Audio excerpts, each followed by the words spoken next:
Assalomu alaykum aziz do'stlar. Yevropada ishlayotganlar, yo'lda yurganlar, hammalaringizga omad, sog' bo'linglar.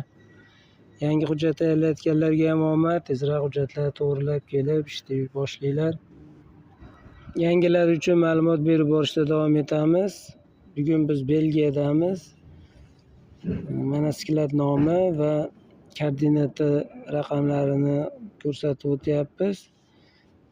Shu ofisga kelgandan keyin ofisga kirib bitta blanka bo'lar ekan, shu inglizcha, ruscha va boshqa tillarda tanlab o'sha blankani to'ldirar ekanmiz. Shu hamma joyini to'ldirmadim, zal joyini to'ldirdim.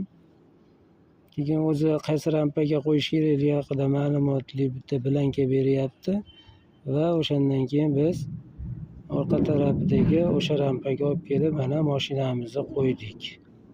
Ana hozir tushirishyapti o'zlari polvonlar. Biz endi bitta videoga olib tomosha qilib o'tiribmiz.